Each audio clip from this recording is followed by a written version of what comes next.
Greetings viewers, Eric the Car Guy, also known as EricTheCarGuy when posting videos to this channel. Hey, if it's your birthday, happy birthday. By the way, I only do that on EricTheCarGuy, not over on Eric the Car Guy. You're special because you watch EricTheCarGuy. Stop freaking out, just take back the I told you so, just hang on for a minute here. Yes, I'm in the process of putting fuel injection on the Fairmont, and no, you don't need to pull the engine in order to do that. When I installed the piston that I burned up last year, I also went ahead and installed new lifters, a different type of lifter, as well as a shaft rocker system in the Fairmont engine. Unfortunately, the nuts on the rocker arm adjusters worked loose, and as a result, the valve train got loose, and as a result, the lifters got hammered. Why do you have to pull the engine to replace lifters? Well, my new lifters were tall enough to where you can't remove them without removing the cylinder heads. And honestly, with the turbo and everything in there, it's just so much easier to pull the engine. And honestly, it takes me a little over an hour. So I designed it to come apart if I needed to, and I'm glad I did so because I've had to do it a couple of times. But that's not the topic at hand. The topic at hand is I am putting fuel injection onto the Fairmont. A couple of reasons for that. Well, I want to go through my reasoning of going for a carburetor in the first place, and that is because carburetors make more power than fuel injection. Maybe by a small amount, but a carburetor allows the engine to have what it wants as long as it's set up properly. Whereas fuel injection is sort of a slave to a program and what you tell it to do. And I'm not saying you can't make fuel injection make tons of power. In fact, the difference between what a carburetor and a fuel injection makes is negligible, I think. In fact, almost insignificant. A carburetor might make a little more power than a fuel injection setup, but let's get back to my reasoning. Number one, I didn't go for fuel injection right off because of the expense. As you know, I put a lot of money into this car just as it sits. Number two, I wanted to learn how to tune a carburetor with a boosted application, something I'd never done before, and it was a challenge, let me tell you. But, and I'll show you in this clip, that I was able to get the RPM ranges and just the fuel mixture and the carburetor setup to the point where I felt comfortable with it and I thought this was a good setup. So check this out.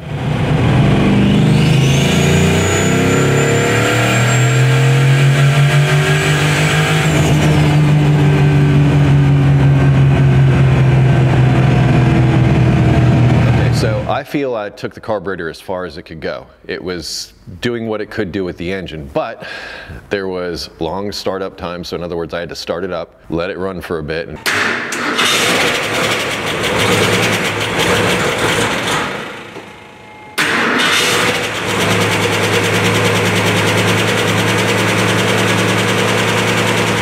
got to the point where I'd keep a flathead screwdriver around so where I could park it outside and then turn up the idle and let it sit as if it were on a high idle for a little bit.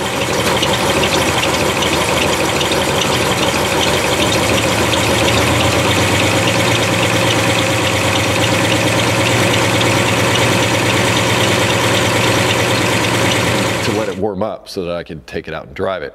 Well, during that time, here's the other thing. It would leave black spots of soot on the pavement, and you're thinking, Eric, why don't you tune the idle circuit? Well, I did tune the idle circuit, and the engine is happiest and makes its most vacuum and is really good at 11 to 1 at idle, which is pig rich, honestly, for an idle. So I was gross polluting. Now I got it to where I could cruise around and drive around like in the 12s and 13s, which the engine seemed to be happy with that. But fuel injection is gonna give me something that I didn't have with the carburetor, and that's drivability. And what have I been saying this whole time about the Fairmont? The Fairmont's not a race car, it's a street car. It's meant to embarrass BMW drivers occasionally. So if it's a street car, it makes sense to make it more streetable. And fuel injection is the way to go as far as that's concerned, as far as the control. And here's the big thing for me. I spent a lot of time tuning that carburetor, trying to figure out my power valves, my accelerator pumps, my jetting, all this stuff. But every time I went to make an adjustment, I had to remove a float bowl from the carburetor. And when I did, especially if the engine was hot, here I am dumping fuel in a hot intake manifold.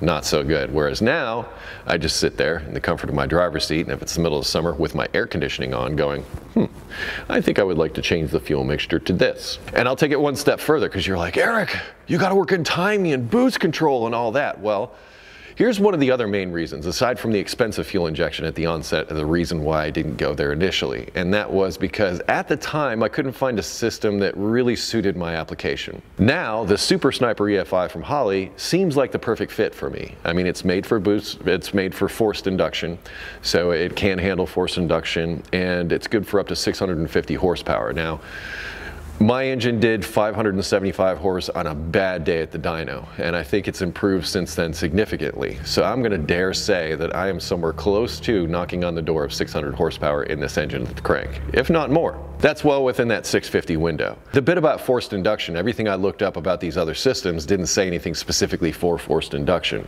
So I was sort of reluctant to go down that road of having to deal with a fuel injection system and deal with the forced induction.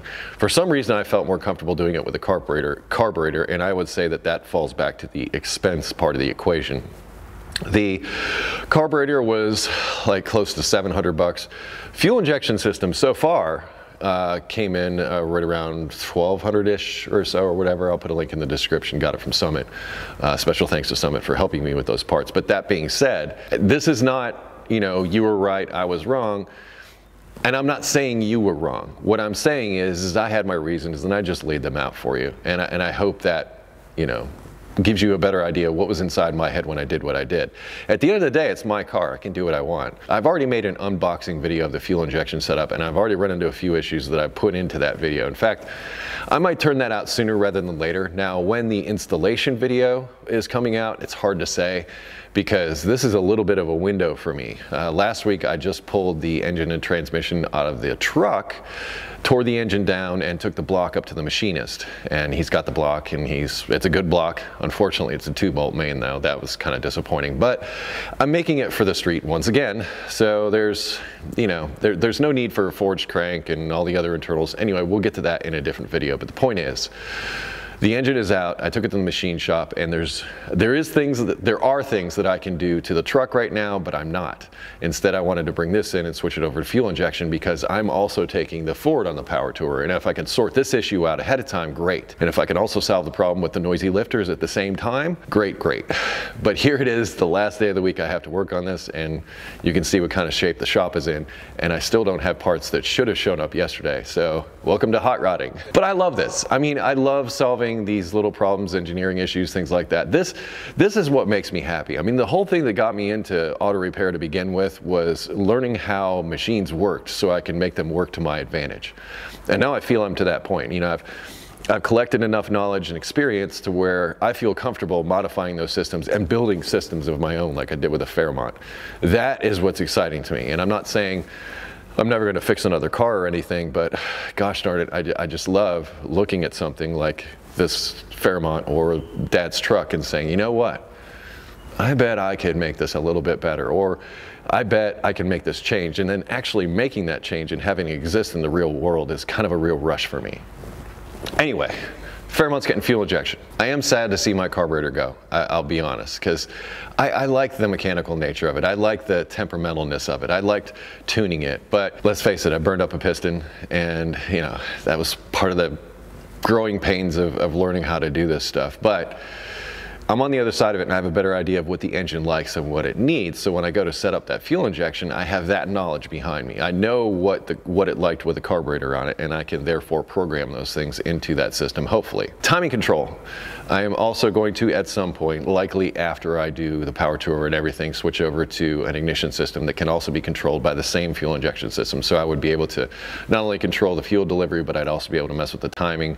And I believe there might be some boost control in there if I get boost controllers and that kind of stuff. So I could make it, you know, kind of a little more trick than it already is. But that's kind of how these cars go. Project cars are kind of like that. They're never done.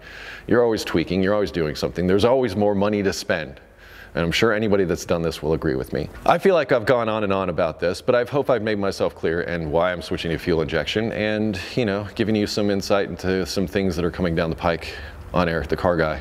If you have automotive questions, I ask that you head to EricTheCarGuy.com, linked in the description, along with additional videos and information, including the fuel injection that I'm using and some other stuff if you want to check that stuff out. And, well, we'll just take it from there. Please don't forget to like, comment, and subscribe to those things that help me make a living. Really appreciate that. Be safe, have fun, stay dirty, and I'll see you next time.